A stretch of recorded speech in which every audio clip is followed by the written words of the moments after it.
டேய் ஒரு டவுட்டுடா. இந்த சண்டே ஏன் வந்துச்சு, எதுக்கு வந்துச்சு, உனக்கு ஏதாவது தெரியுமாடா? 6 நாள் வேலை பார்த்துட்டு ஒரு நாள் ரெஸ்ட் எடுக்கணும்னு புருஷங்க நினைப்பாங்க. ஆனா 6 நாள் வீட்டுல தானே இருக்கிறோமே, ஒரு நாளாவது வெளியே போலான்னு பொண்டாட்டிங்க நினைப்பாங்க. அதுக்காக 2 பேரும் போடுவாங்க பாரு சண்டை. அதுக்கு பேரு தான் சண்டே. என்ன புரிஞ்சிருச்சா?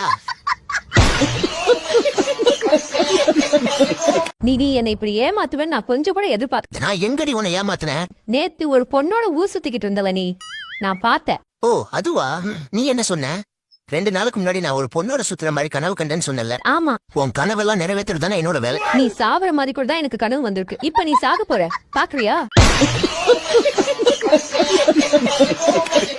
அவளை கட்ட முடியலையேன்னு சில பேர், போயும் போய் இவளையா கட்டினான்னு சில பேர், கடைசி வரைக்கும் எவ்வளையுமே கட்ட முடியலன்னு சில பேர். ஆக மொத்தம் எவனும் சந்தோஷமா இல்ல. அவளை கட்ட முடியல. குட் மார்னிங் சொன்னா குட் மார்னிங் சொல்ற ஆளுவா, குட் ஈவினிங் சொன்னா குட் ஈவினிங் சொல்ற ஆளுவா, சரி ஹாப்பி நியூ இயர் சொன்னா கூட ஹாப்பி நியூ இயர்னு திரும்ப சொல்ற ஆளுவா, ஆனா ஐ லவ் யூன்னு சொன்னா மட்டும் செருப்படுத்தி அடிக்க வர ஆளுவா. இது எந்த ஒரு நியாயம்டா இது?